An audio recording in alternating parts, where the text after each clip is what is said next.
He estado en más de 40 expediciones internacionales de alpinismo por todo el mundo, escalando las montañas más altas de este planeta. El problema es que muchas veces vemos la fórmula al revés. O sea, primero nos enfocamos en la lana y entonces después nos estamos preocupando el por qué no estás haciendo algo que amas, en lo que eres bueno y que está teniendo un impacto positivo. Mi hija, que me dijo, papi, tú siempre me has dicho que hay que comprometernos con nuestros sueños y hay que llevarlos a la acción. Y si tu sueño es ir al Everest, yo te apoyo. La montaña más alta del planeta, que es el Monte Manaslu.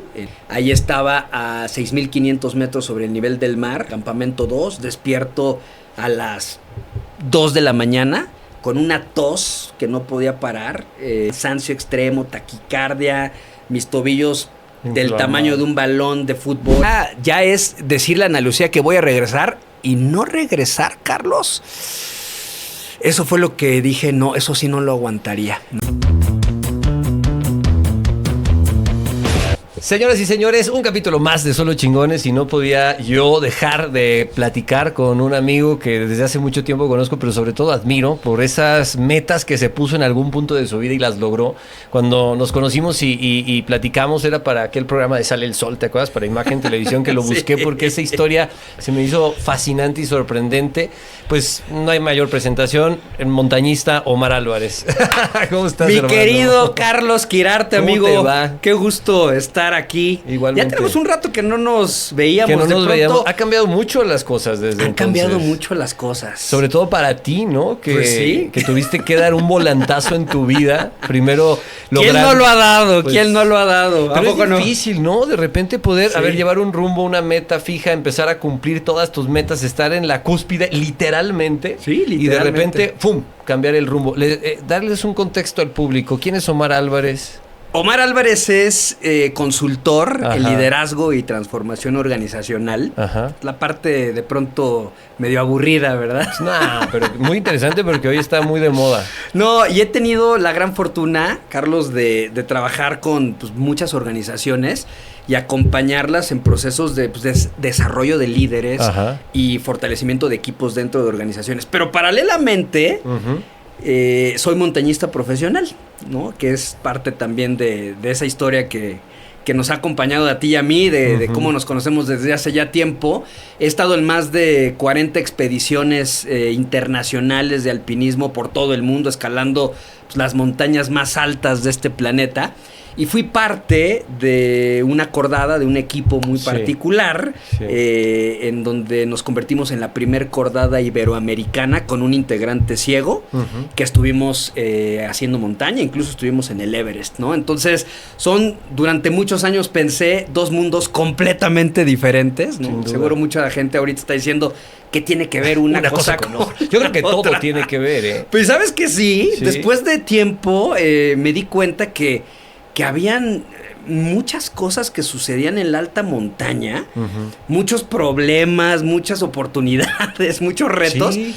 Y Charlie, era lo mismo que sucedía ¿En la vida real? en la vida real y sobre todo en las organizaciones, ¿no? Entonces, para mí la montaña fue un laboratorio extraordinario en donde pude identificar patrones de gente que lograba metas extraordinarias y que hoy en día pues lo he utilizado para ayudar a otros, desde líderes, personas, organizaciones, a escalar sus montañas extraordinarias también, ¿no? Lo que pasa es que yo me acuerdo que cuando te entrevisté hace muchos años dijiste una frase que me quedó súper grabada, que era precisamente cada uno escala su propia montaña. Sí. No importa si es físicamente la montaña como tal o la montaña que traemos aquí adentro, ¿no? Las metas que queremos lograr, que queremos hacer.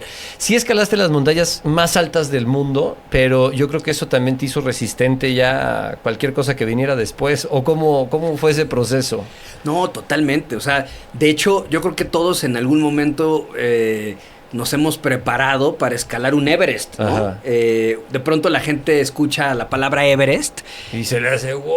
y piensas en la montaña más alta de este planeta, ¿no? Y todos en algún momento, Carlos, hemos escalado un Everest en nuestra vida. Entonces, cuando empiezo a hacer montañismo profesional y empiezo a darme cuenta, literalmente, que lo que yo preparaba, el cómo me me entrenaba, el cómo generaba logística, levantamiento de patrocinio, o sea, todo lo que estaba alrededor de una expedición de alpinismo para ir al Everest, por ejemplo, era exactamente lo mismo que para un proyecto personal, para alcanzar un sueño, y entonces pues me di cuenta que toda la vida hemos sido alpinistas todos, ¿no? Todos hemos estado escalando montañas, y fíjate qué padre, porque de pronto en la montaña fui encontrando patrones que me permitieron pues trasladar esos patrones a un sistema que hoy utilizo yo para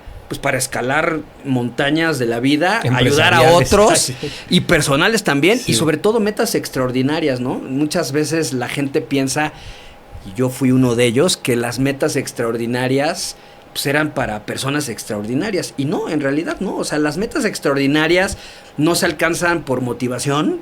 Las metas extraordinarias se alcanzan por tener un sistema que te permita lograr esa meta, lograr ese sueño, lograr trabajarlo. Ese incremento salarial, ese nuevo trabajo, ese emprendimiento en tu vida, esa pareja que estás buscando y de pronto no ha llegado. Esas son metas extraordinarias que uno puede alcanzar. ¿Cómo? Teniendo un sistema. Qué interesante, porque siempre he dicho que yo este podcast, independiente de hacerlo precisamente para demostrar a la gente que todo mundo es un chingón, también es para a través de sus historias decir a la gente que todo mundo puede alcanzar sus metas a través de la toma de decisiones. Sí. ¿No? ¿Crees que la toma de decisiones sea punto clave y básico para poder alcanzar esas metas? Totalmente. Mira, yo te diría que la toma de decisiones, por supuesto, pero me iría un paso atrás. A ver. Tienes que tener claridad. Ajá. Para poder tomar la decisión. Para tomar la decisión. Pero ¿cómo encuentras a ver, ojo, suena muy obvio esto que te estoy diciendo. O sea, de pronto dices, ay, Omar, no, bueno, o sea, este cuate nos viene a vender humo. No, a ver, entiendo lo que estoy diciendo. O sea, la claridad de lograr una meta, pues es obvia. Pero fíjate, normalmente cuando tú de pronto identificas, voy a volver a la montaña, ¿no? Oye, quiero escalar el monte Denali, la montaña más alta de Norteamérica, en Alaska, ¿no? Yo te diría, y le diría a la gente, para alcanzar una meta extraordinaria hay que tener claridad de qué montaña de la vida quieres escalar, sí, pero sobre todo, Carlos, el por qué y el para qué quieres escalar esa montaña. Eso hace completamente diferente, sí. Porque cuando tienes un motor, cuando tienes una flama encendida por dentro, cuando tienes un propósito individual que conectas con un propósito colectivo, pensemos en una organización, pues el dueño, el CEO, el líder puede tener un propósito individual, pero si no nos alineamos con el propósito colectivo, pues esa meta extraordinaria no se va a alcanzar. Yo te diría a ti y a toda la gente que nos está escuchando, ¿quieres alcanzar algo extraordinario? Ten claridad de qué es lo que quieres alcanzar, pero no nada más decir quiero ir al Everest o quiero emprender. No, ¿por qué y para qué? Y apaláncate siempre de un motor que encienda un propósito individual que te permita levantarte 200 veces, porque así va a ser, no va a ser fácil, y para mí esa claridad es medular. Y luego hay muchas otras cuestiones que hay que, obviamente, sumarle a la ecuación, ¿no? Pero eso me hace muy interesante porque entonces tú tenías claro para qué querías llegar a las cumbres más altas del mundo cuando las escalaste. Fíjate que sí. De hecho, yo llego, te acordarás, de una manera muy particular al montañismo. A ver, me voy a ir para atrás muchos años. Yo nunca hice deporte. De pronto yo fui futbolista muchos años, me encantaba el fútbol, pero llega un punto en el que me alejé del deporte por completo, ¿no? Y mi padre, fíjate esta historia y por ahí la vas a recordar, él siempre soñó con escalar el Pico de Orizaba, que es la montaña más alta de México. Y mi papá, bueno, lo intentó en su momento y por temas de mal de montaña nunca pudo alcanzar ese sueño. Entonces fíjate nada más, pasan muchísimos años. Y cuando mi papá tenía 60 años aproximadamente, se enferma de fibrosis pulmonar, una enfermedad terminal, ¿no? Me acuerdo el día que mi papá nos cuenta esto a la familia, pues imagínate nada más el enterarte que le quedaban 2 años de vida, tus pulmones se hacen rígidos, cicatrizan y pierden la capacidad de respirar. Uh-huh. Entonces, bueno, pues después de luchar contra esta terrible enfermedad, mi papá muere un 24 de noviembre.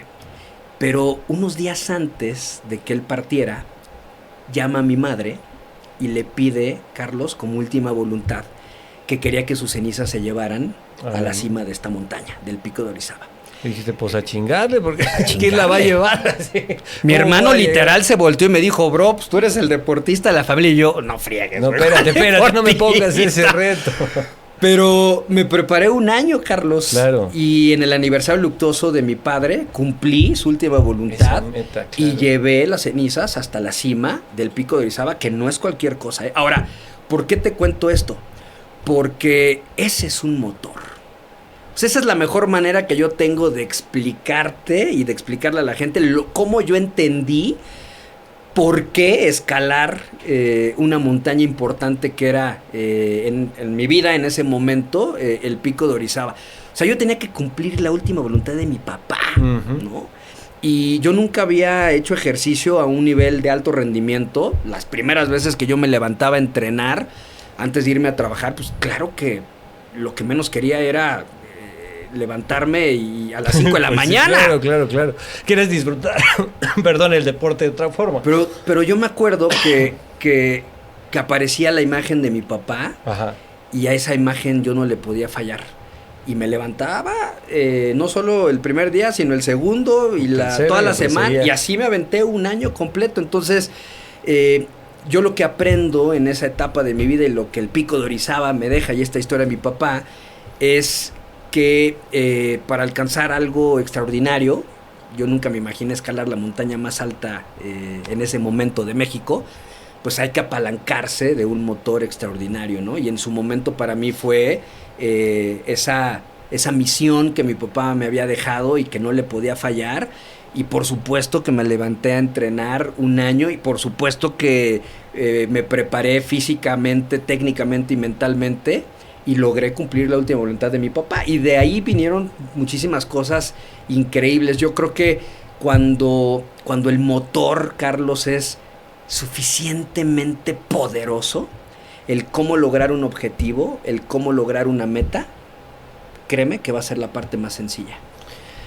A partir de ahí, el deporte y alcanzar se fue haciendo, ¿qué? ¿Adictivo? ¿Cómo le puedes decir a eso? Porque pues yo creo que llegar a una montaña, luego llegar a otra, ¿cuántos picos escalaste? Más de 40 expediciones internacionales. En todos los continentes. O sea, y uno tras otro, y te preparabas para el siguiente y lo que sigue. Fueron alrededor de 6 años, Carlos, de no soltar la mochila. Ajá. A todos los países con que se patrocinios, con obviamente una cordada increíble, que ya platicaremos de eso, que estuvo también involucrada en este sueño. Y bueno, pues bajábamos de una montaña y subíamos a otra. Yo creo que el tema del trabajo en equipo, volviendo a esta analogía de escalar montañas, pues es también algo muy importante, ¿no? O sea, una vez que sabes perfectamente qué montaña de la vida quieres escalar, uh-huh, personal, hablemos de montañas que todos escalamos todos los días. Tenemos que relacionar al montañismo porque pues es experto en eso. Pero. Y bueno, ya tienes tu motor encendido, pero ahora, ¿con quién vas a escalar esa montaña, no? Y suena muy lógico, pero ahí es en donde la mayoría nos equivocamos, ¿no? Dejamos entrar a nuestra cordada, a nuestro equipo, pues a veces personas que no suman, a veces personas que no solo no suman, sino que restan, uh-huh, que dividen, ¿no? Entonces, el tener un equipo que vaya a la misma montaña, que esté apalancado de confianza ciega, pues para mí es algo medular. Y yo tuve la gran fortuna de durante muchos años tener equipos que me ayudaron también a no solo soñar en grande, sino también a fortalecernos como equipo y apoyarnos como equipo Sí, para escalar. Ahí está el mensaje, o Ahí está sea, el mensaje, güey. simplemente porque pues obviamente cuando empiezas a escalar, lo haces con una persona que no tiene la posibilidad de ver, ¿no? Y entonces te conviertes también en sus ojos y entonces la responsabilidad es extra ahí. Sí, güey. Y entonces es subir y poder apalancarte y tienes la motivación porque entonces ya el compromiso se comparte, Sí, ¿no? Y todo sí, eso, sí, pero sí. llega un momento en tu vida que eso da un vuelco total. Ya escalaste, ya subiste, ya todo y no poder volver a subir. ¿Qué pasó ahí? ¿Cuál fue? Porque eso ha pasado en este tiempo que no nos hemos visto. Sí, bueno, yo estuve aproximadamente 4 años escalando con Rafa, Ajá. un gran amigo montañista con quien escalé pues prácticamente las montañas más altas de cada continente, incluyendo el Everest. Él es ciego Ujú. y estuvimos durante más de 4 años pues creciendo mucho como montañistas en lo individual, pero también en equipo. Y en ese proceso a mí me dieron 3 edemas pulmonares. El último en la montaña más alta del mundo, en el Everest. El edema pulmonar Lo que iba. es un proceso de no aclimatar correctamente en la montaña. Me voy a ir un poco para atrás para dar contexto. Tú para escalar una montaña tan alta como el Everest, un 8000, Ajá. una montaña de más de 8000 metros sobre el nivel del mar, que por cierto se le llama a más de 8000 metros la zona de la muerte, ¿no? Ok. ¿Por qué? Porque la disponibilidad de oxígeno allá arriba es de menos del 40%. O sea, tú al nivel del mar tienes el 100% de disponibilidad de oxígeno. ¿No te ha pasado que vas a correr a Veracruz? Está padrísimo, Y eres claro. Flash, güey. No, llegas al mar y hasta todas las enfermedades se te quitan, te sientes muy bien. Es porque estás a nivel de mar y la tienes vida el es más 100, sabrosa, Y el aparte. 100% entonces tiene tu cuerpo para recibir. Exactamente. Ok. Entonces, el oxígeno que corre por tus venas va al 100. Allá, a 8000 metros, está al 35%. Entonces, pierdes tus poderes. Hay un proceso de aclimatación. Exactamente. Ok. Entonces, la gente dirá, oye, bueno, ok, ¿cómo le haces para llegar? Tienes que llevar un proceso de aclimatación.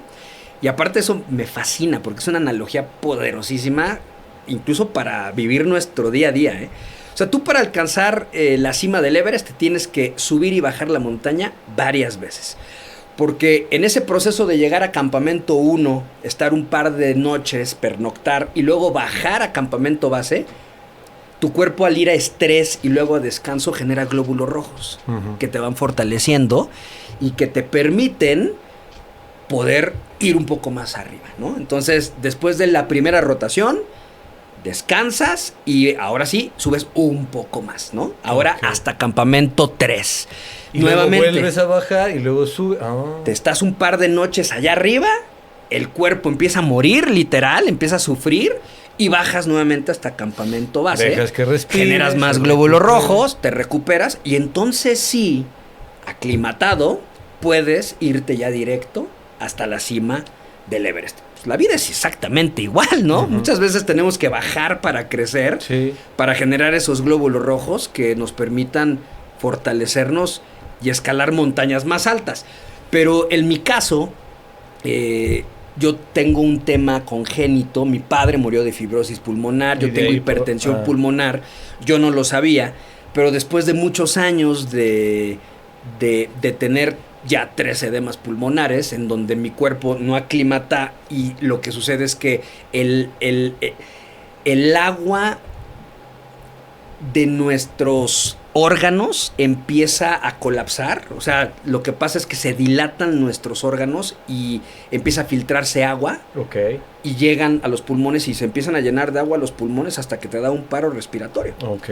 Entonces, eso fue lo que a mí me pasó 3 veces y pues es un tema mortal. Tuve la fortuna de haber sobrevivido a estas 3... O sea, no sabías que lo tenías. La primera vez no lo sabía, que fue en la montaña más alta del continente americano, en el Aconcagua. Ahí identifiqué los síntomas del edema pulmonar, porque obviamente un médico que me revisó me los explicó. Ya la segunda vez estaba en la 8ª montaña más alta del planeta, que es el monte Manaslu, en Himalaya. Ahí estaba a 6500 metros sobre el nivel del mar, Carlos, en campamento 2, despierto a las 2 de la mañana, con una tos que no podía parar, cansancio extremo, taquicardia, mis tobillos del tamaño de un balón de fútbol y evidentemente eran los síntomas de un edema pulmonar, ¿no? Yo estaba en una tormenta, en medio de una tormenta, no pude pedir un rescate, me tuve que bajar solo en la montaña en muy malas condiciones, 14 horas de agonía, hubo un momento en el que incluso me tuve que hasta arrastrar porque no podía ni caminar y el tercero fue en el Everest, ¿no? Entonces, yo no sé si la vida me va a dar una cuarta oportunidad y bueno, pues esa fue la decisión que tomé, retirarme obviamente del montañismo profesional. No quiere decir que no pueda ir a disfrutar la montaña, mi problema es arriba de los 7,000 metros sobre el nivel del mar. Bueno, que ya estás hablando, ya te faltaban 1,000. Ahí es en donde empieza la válvula. Pero ¿por qué decidir, a pesar de saber que tenías este mal congénito, continuar? Porque tu cuerpo, o sea, estabas retando a la vida, te estabas retando a ti. Fíjate que la segunda vez que me da el edema pulmonar, obviamente pues me dio frustración, perdí la confianza, miedo, pero hubo 2 personas que me regresaron al camino. Uno fue mi neumólogo, el doctor Jesús Vázquez, que me hizo todos los estudios que te puedas imaginar. En su momento, él me confirma que era un tema de una mala aclimatación y me dijo, si quieres ir al Everest, si ese es tu sueño, Mar, clínicamente y como médico tienes luz verde. Nada más revisen qué hicieron mal en la expedición del Manaslu para que lo hagan mejor esta siguiente vez en el Everest. Pero yo como doctor te doy luz verde. Y la otra persona fue mi hija, que me dijo, papi, tú siempre me has dicho que hay que comprometernos con nuestros sueños y hay que llevarlos a la acción. Y si tu sueño es ir al Everest, yo te apoyo.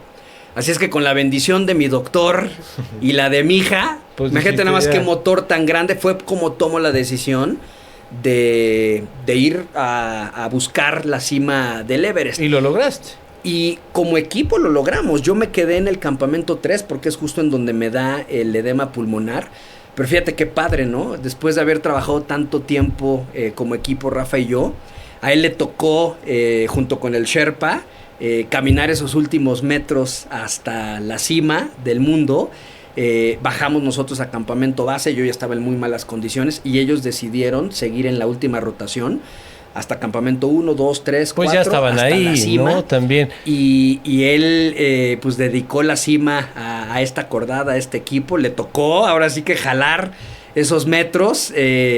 A pesar de que yo por mi edema no pude acompañarlo ya hasta la cima, se sintió como haberlo logrado porque en equipo sí lo logramos, ¿no? Entonces fue una experiencia increíble, muchísimo aprendizaje. Es lo que te iba a decir, o sea, no deja de tener un tanto de frustración. ¿Cómo se maneja? Porque pues digo, sí, podrá ser muy positivo y lo que sea, pero totalmente. De repente ya estás tan cerca de la cima y no alcanzarla, que creo que es una situación que nos puede pasar a todos, a cualquier escenario que lo llevemos, ¿no? Pero antes de continuar, quiero invitarte a que te suscribas y a que dejes tus comentarios. ¿Qué opinas de las conversaciones que tenemos? ¿A quién quieres ver aquí sentado en Solo Chingones? Porque recuerda que aquí se sientan los que sí la rompieron. Activa la campanita y continuamos con más. Por supuesto. Fíjate que en la vida hay 2 tipos de cima. Las que alcanzamos y las que construimos en el descenso. Esto te lo digo después de 3 años de duelo. Claro. No te voy a mentir. Obviamente el día que esto sucedió, al mes, incluso al año, yo estaba en un proceso de duelo. Fue una pérdida. ¿Qué es depresión? No depresión, pero sí fue una pérdida importante en mi vida, ¿no? Que me costó muchísimo trabajo entender, asimilar, procesar. Después de 3 años, te puedo decir que el Everest me dio la lección de humildad más grande que he recibido en mi vida. Me enseñó que era una montaña que no se iba a alcanzar, o no se iba a medir, mejor dicho, en los metros alcanzados, sino pues en ese camino sinuoso, accidentado, donde hubo raspones, donde hubo un edema pulmonar, pero que es ahí en donde está el verdadero crecimiento, ¿no? Y por eso te hablo un poco de esta filosofía de 2 cimas, ¿no? Mi cima fue vivir. Entonces el día que entendí que yo decidí vivir, y que hoy puedo escalar muchas otras montañas personales, profesionales. Ahí cambió el switch. Y ahí pude procesar mucho mejor esta pérdida. La abracé, la entendí como un proceso que yo tenía que vivir para crecer. Y es curioso porque pues le di un giro completamente a mi vida, incluso profesionalmente hablando. Ahora me dedico a ayudar a otros a escalar sus propias montañas de la vida, ¿no? Personal y profesional. Claro, algún objetivo tenía que haber ahí, pero pues es muy interesante. Es que luego me dicen que digo muy interesante, pero sí es, no importa. Es interesante.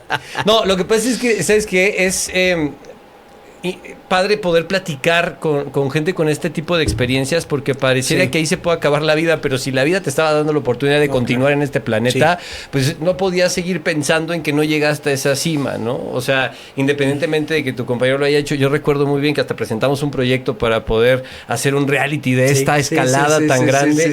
Y fue todo un proceso y tú estabas muy emocionado y la cosa iba muy bien, ¿no? Pero bueno, pues llegó este enfrentamiento a la realidad, y hoy que lo quieras compartir con la gente a través de las conferencias, a través de libros, a través de esto, ¿crees que ese haya sido el objetivo? O sea, tal vez el objetivo de todo este proceso tan complicado de 6 años. Por supuesto que mi cima era esa, no tengo la menor duda. La montaña ha sido como una universidad de la vida para mí. Y cuando entendí que ahí iba yo a practicar cosas que me iban a hacer crecer, muchas veces iban a doler, pero al final el crecimiento iba a venir de la mano de eso, pues le dio un giro completamente a mi relación con la montaña y con las ocasiones en las que pues la cima no se daba, ¿no? Como muchas otras veces se dieron. O sea, te voy a contar una anécdota. Hay una montaña que se llama el Monte Denali, que es considerada por muchos mucho más compleja que el mismo Everest, ¿no? Tal vez no es tan alta. No es tan alta, pero es muy compleja. Es mucho más compleja en tema físico, en tema técnico, en tema de...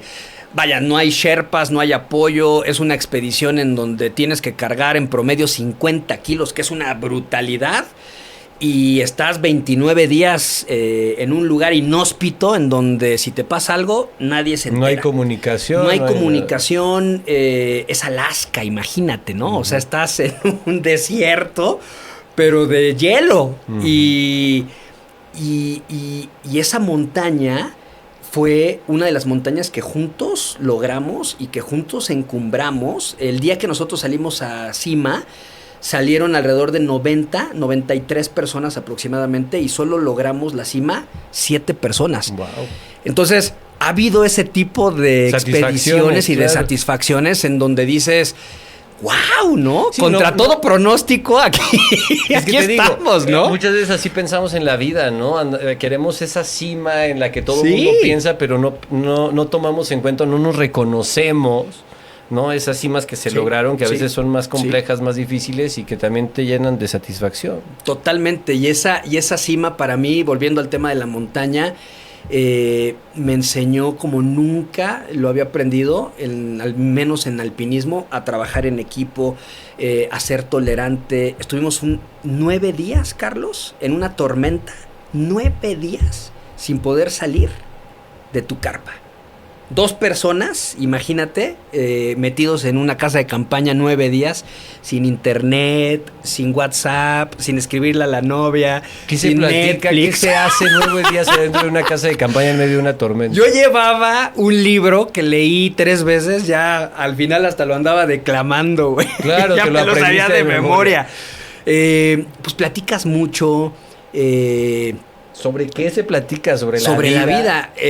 A mí me tocó estar con Rafa. Te vuelves un filósofo de vida. Y Rafa se convirtió en un hermano para mí. O sea, independientemente de que hoy estamos en proyectos diferentes, hoy estamos escalando montañas de la vida diferentes, imagínate nada más haber estado 4 años con él, pegados, en donde vivimos experiencias como estar 9 días metidos en una carpa, pues te cuentas toda tu vida, ¿no? Y no solo eso, sino que pues de pronto también respetas los silencios de la otra persona, porque pues al principio 3 horas platicando y cotorreando, o sea, pero llega un punto en el que dices, oye, yo ya necesito Paz. mi espacio, ¿no? Entonces, creo que fue muy interesante el nosotros como equipo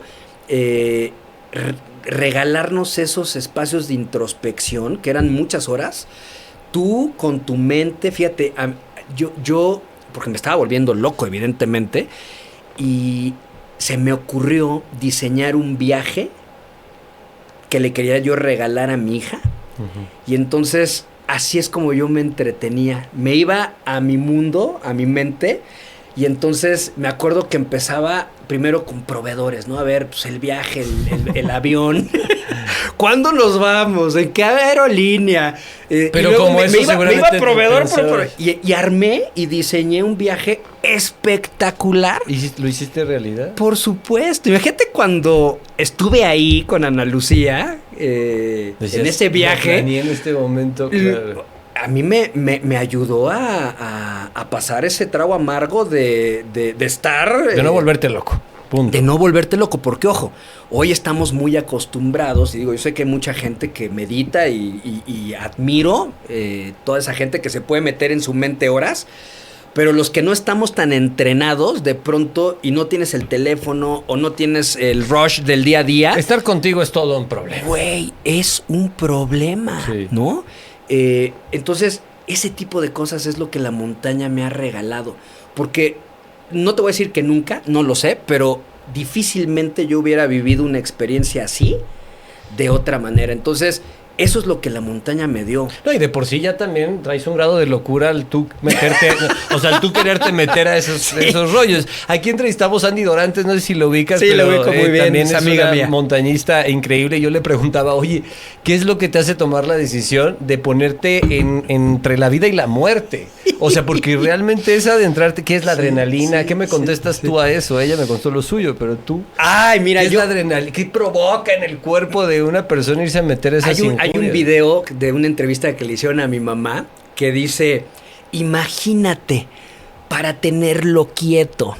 Siempre le ha gustado amar lo peligroso. Y sí, o sea, yo desde niño era el chavito que ya soñaba con aventarse de los riesgos, claro, de los riesgos, ¿no? No sé, digo, yo voy a hablar en primera persona. Pero no hay algo clínicamente ahí que...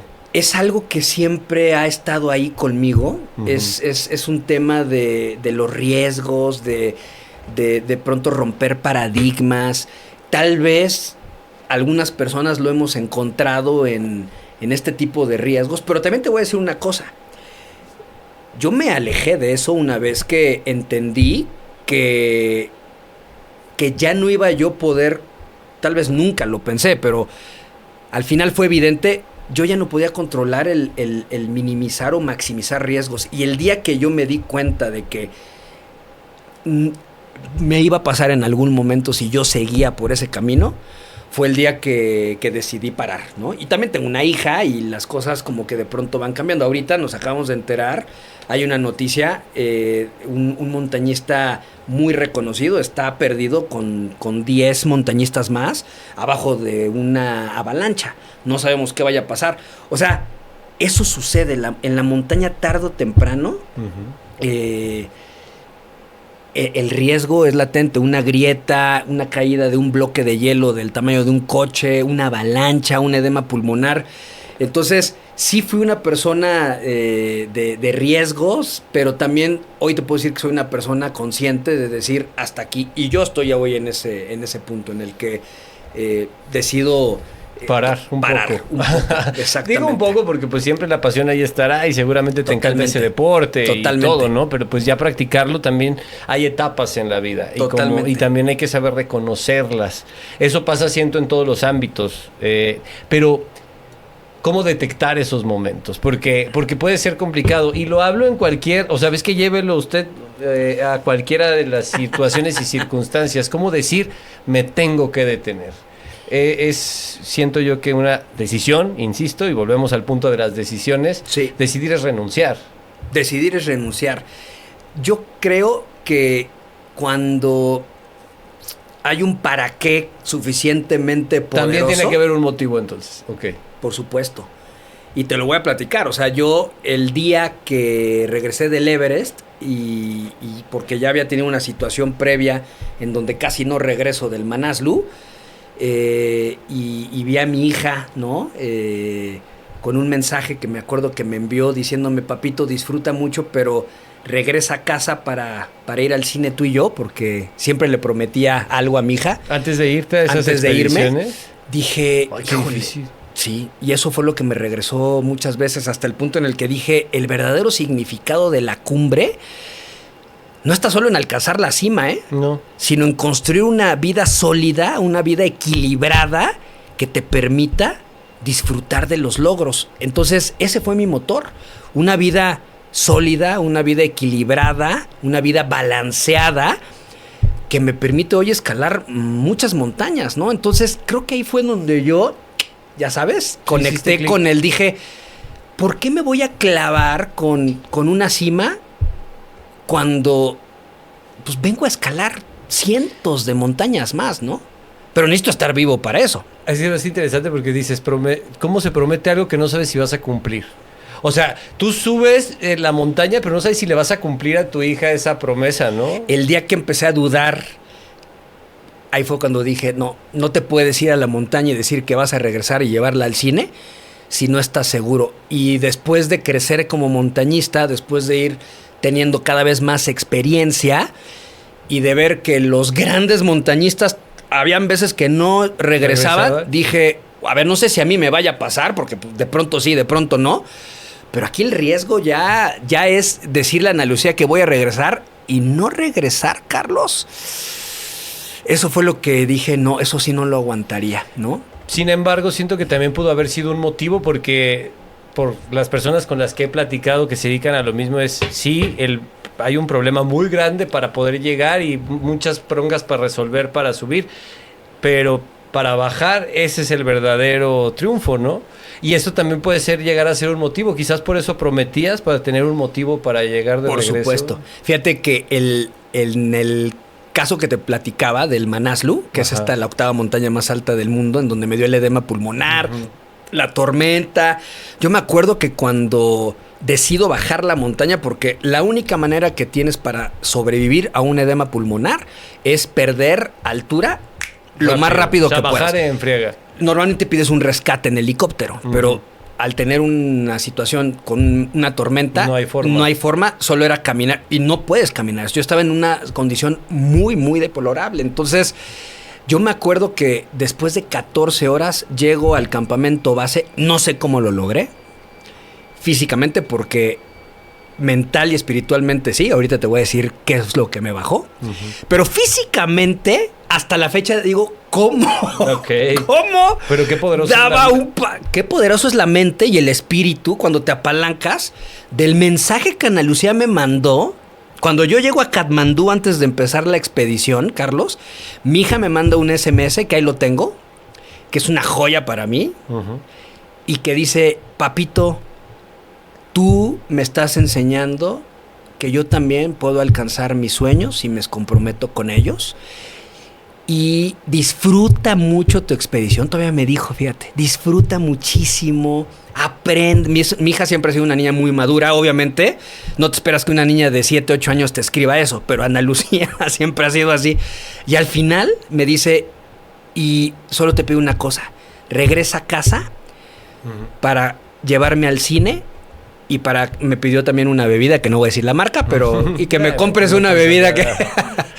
para que no sea una chela. Ese niña de 8 años pidió una chela. No, pero entiendo. Ese mensaje fue del que yo me apalanqué las 14 horas de agonía para poder bajar a ¿Te acordabas de ese mensaje? Totalmente. Y aparte, muchas personas me han preguntado, oye, ¿y qué se sintió? O sea, ¿en algún momento pensaste que te ibas a morir o tuviste miedo? Te digo algo, nunca tuve miedo de morir. O sea, no dudabas. Yo creo que no me tocaba y digo, no sé, a mí solo me ha pasado una vez, pero sentí una paz o sea, sabía que estaba en una situación muy complicada, muy de vida o muerte, pero también sabía que iba a estar bien.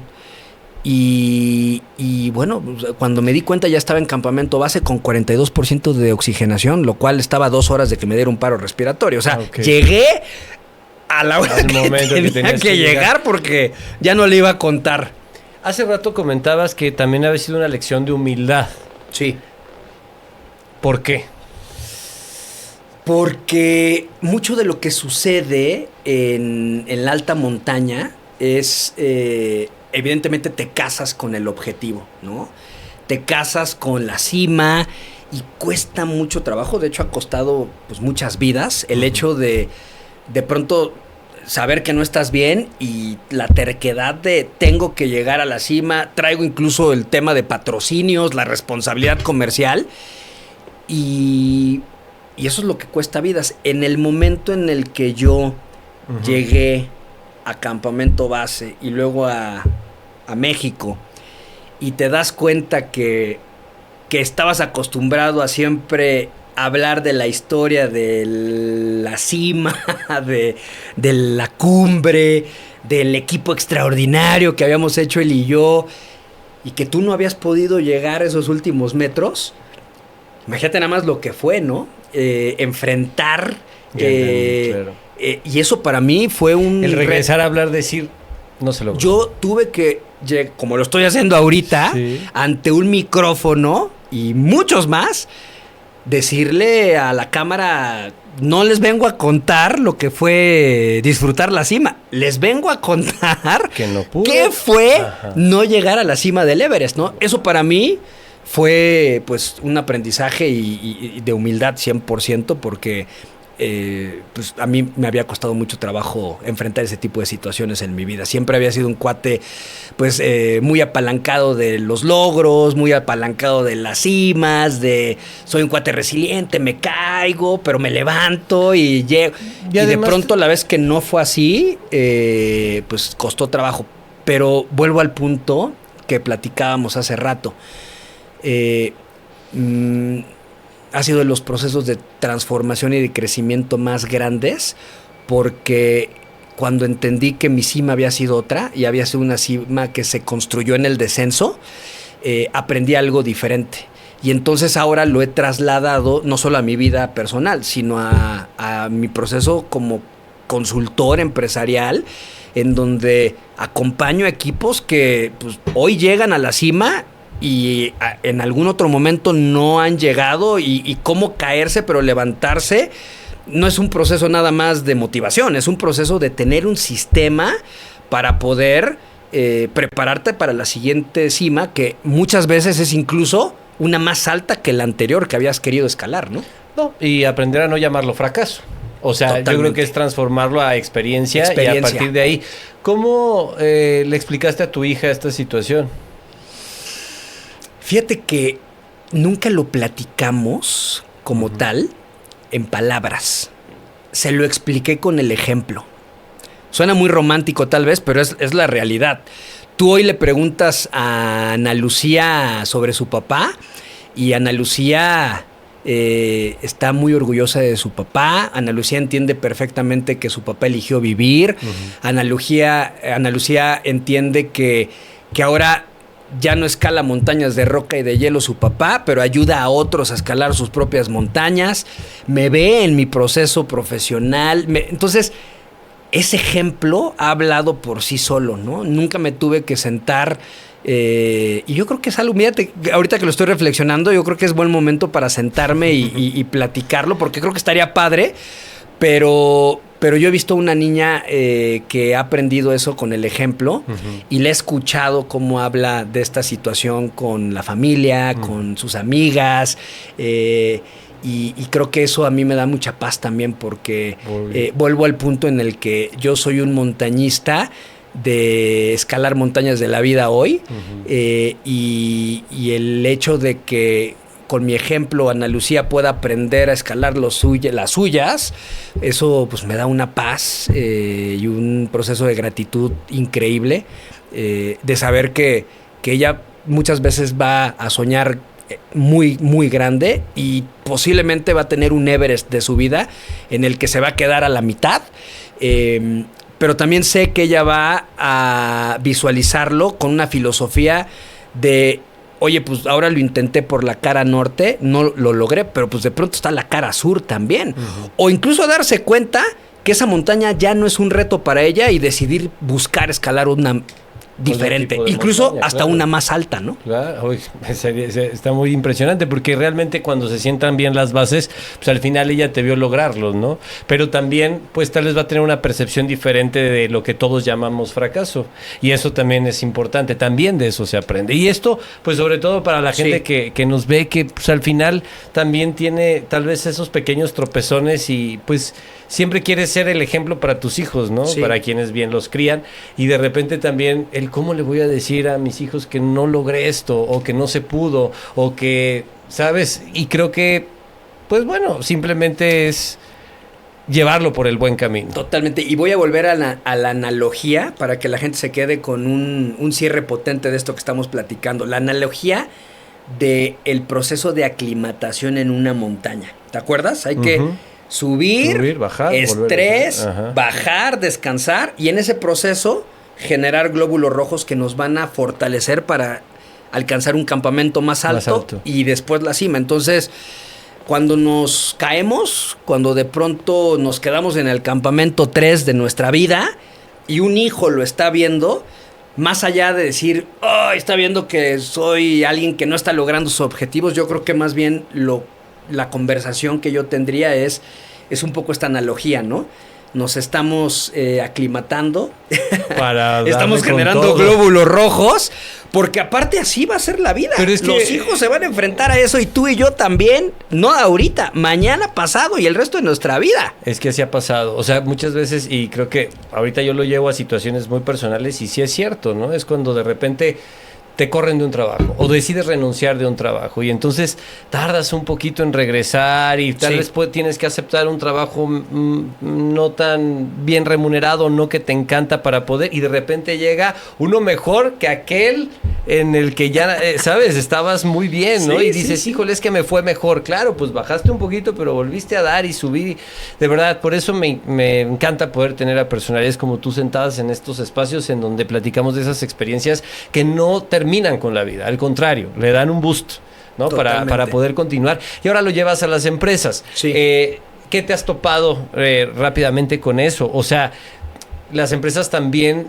Siento que la gente a veces cuando hace trabajo en equipo, a veces tiene la mentalidad de que como no es un negocio propio, ¿sabes? No le echa el 100% para poder lograrlo. Sí. Él, pues es lo que te piden y más o menos, ¿sabes? Cuando no hay un reconocimiento, pero ¿por qué si hay que darlo todo cuando eres parte de un equipo? Qué buena pregunta. Fíjate que hay algo que se llama propósito colectivo, que es lo primero que yo trabajo con los equipos, ¿no? O sea, tú cuando eres... Y seguramente en algún momento te vas a identificar con esto que te estoy diciendo, o lo has visto, o lo has vivido, y la gente que nos está escuchando también. O sea, tú llegas a una empresa, la primera vez que tuve yo un trabajo, ¿no?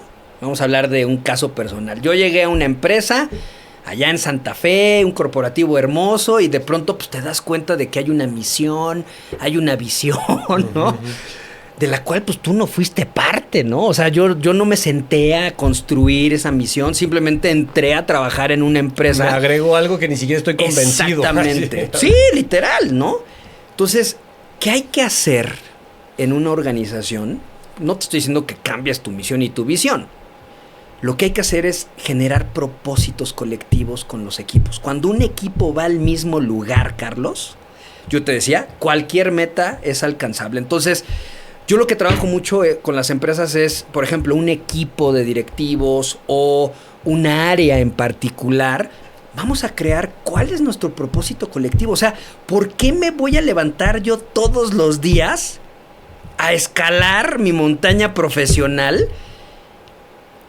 A fregarme, a darlo todo, porque tengo un propósito colectivo. Entonces, cuando puedes vincular un propósito individual de diferentes personas a uno colectivo, créeme que la magia empieza a suceder. Porque entonces ya no te paras por solamente el sueldo, o ya no te paras porque pues es lo que me toca. Te paras porque es un propósito al cual tú te comprometiste tú construiste de la mano de otras 10 personas y eso le da un sentido completamente diferente profesionalmente a los equipos. Pero te lo voy a debatir. Esto está bien para un líder de equipo, ¿no? Que debe tener eso en mente. Pero cuando eres parte de un equipo en donde no hay un liderazgo enfocado a eso, ¿cuál puede ser el motivo?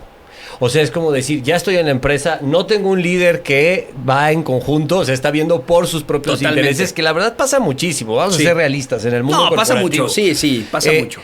Yo me tengo que poner un motivo personal independientemente de que el motivo no sea... Bueno, esa es mi lógica, decir, tal vez no comparto yo esta propósito colectivo porque tampoco embona con mis objetivos, pero me puede llevar al mío. O sea... Eso es difícil. Eso es difícil. Yo te diría ahí hay una filosofía de vida que yo tengo y que dice así, en la vida hay que hacer algo que ames, pero pues eso está muy romántico, ¿no? Hablando de romanticismo. Quien lo tiene, cuídenlo. Sí. Pero también algo en lo que seas bueno. Sí.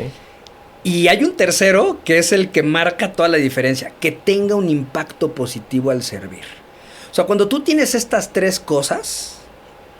Lo he visto en temas personales, lo he visto en organizaciones, en grandes líderes. O sea, tú ponte a pensar esos éxitos, esos casos maravillosos de líderes, de gente que ha roto paradigmas, que ha hecho cosas fregonas. Tú incluso los proyectos más importantes profesionalmente o personalmente hablando, no me vas a dejar mentir, siempre has podido vincular esos 3.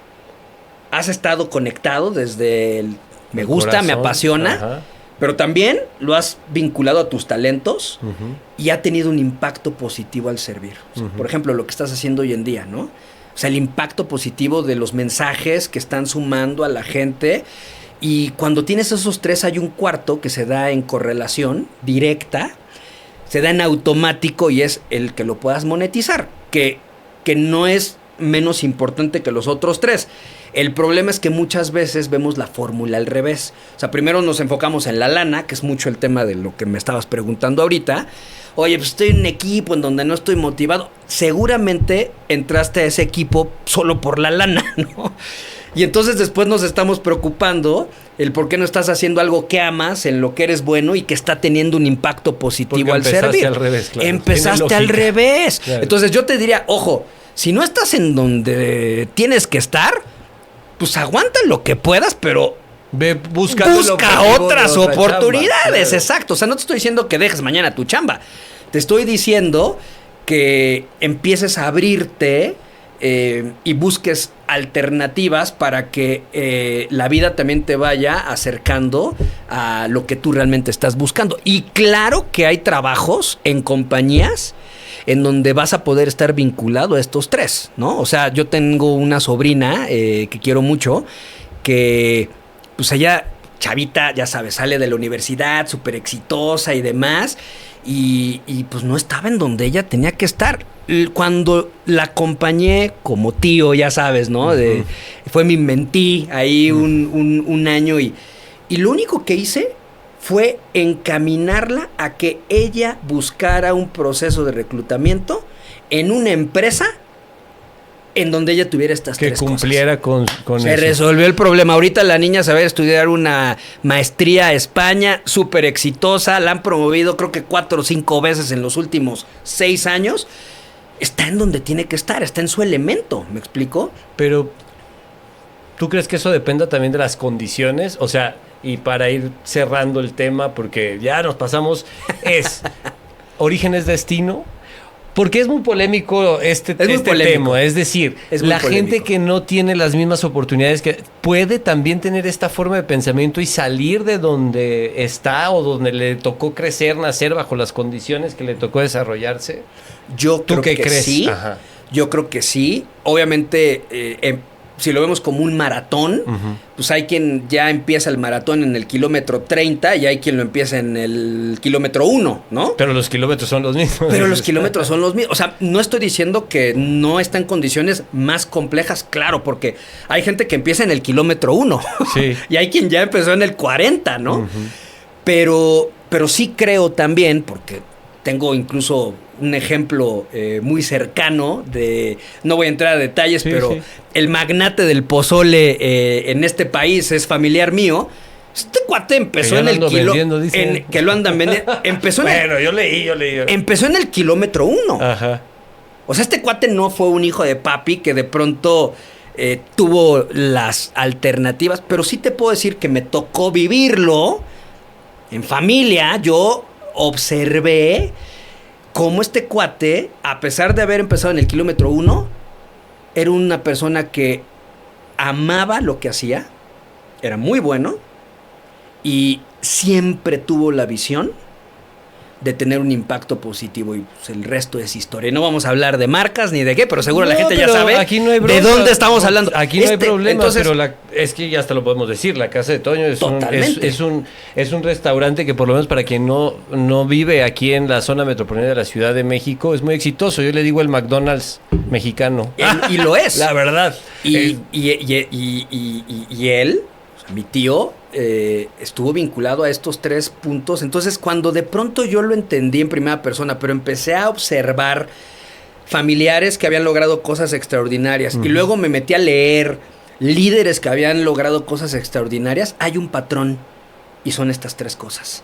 Es tener un motor, y el motor para mí se vincula a estar en donde tienes que estar, disfrutándolo, sí, pero también siendo bueno, porque si de pronto yo digo, oye, yo quiero ser futbolista y tengo 2 pies izquierdos, Sí, también pero no ojo, chingues, es como... pero ojo, de pronto tú puedes tener un talento que sí sume al fútbol, no necesariamente jugando fútbol. Sí, no desde la cancha, tal vez. Si Exactamente. eres gran mercadólogo, véate a buscar. Claro. Si eres- Entonces de pronto te sí, vas a ser claro. el mejor marketer alrededor del deporte que te ama, y entonces vas a tener el impacto positivo. Entonces por eso para mí de pronto el hacer lo que amas, pero también en lo que eres bueno, y que tenga un impacto, incluso hasta te metes allá tema de mercado si eres emprendedor, o sea, que tenga un impacto, es de, oye, hay un mercado que te va a comprar tus cosas, tu servicio, tu producto.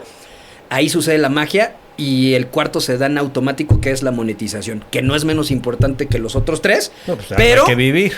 pero aguas, que no sea El la motor. primer palanca. Al menos en primera persona, eso es lo que yo he aprendido y lo que he observado en un patrón, que cuando nos enfocamos en ese primero, los otros 3 se complican y mucho. Hay que seguir platicando porque hay mucho de qué platicar. Yo quería este primer acercamiento en Solo Chingones para que conocieran tu historia, para que supieran precisamente de dónde viene pues esta experiencia que le puedes compartir a la gente, y pero sobre todo para quienes te están viendo, dónde pueden encontrarte, redes sociales, todo este rollo, porque pues, está interesante. Está padrísimo. Pues en mis redes sociales, @Omar Álvarez MX. Va. Y en mi sitio web, omaralvarez.mx.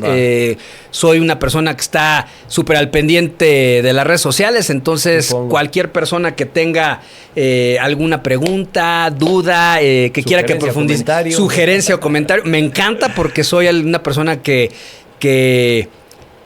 se alimenta mucho Qué bueno. de las redes y de lo que la gente de pronto también me comparte a través de ahí. Entonces ahí nos vemos en @OmarAlvarezMX. Me da mucho gusto platicar Igual, contigo, amigo. me da mucho gusto que después de tantos años la historia sea otra, pero pues que la pueda seguir contando, ¿no? Sí. Porque es importante, pero sobre todo pues que se lo compartas a la gente, porque a veces quienes han vivido estas experiencias y que las pueden contar en primera persona, pues no se mueven emociones, Sí. creo que te dejan como un sentido diferente de la vida, y pues a veces no hay que experimentar en cabeza ajena, a veces también lo podemos hacer a través de experiencias como la tuya. Felicidades, Omar. Gracias, amigo. Es un chingón. Gracias por estar en Solo Chingones. Vayan a los capítulos anteriores, denle like, comenten. Siempre estamos tomando en cuenta todos sus puntos de vista. Y este fue un episodio más. Te esperamos pronto, Omar. Gracias por estar con Así nosotros. será. Gracias. Solo Chingones.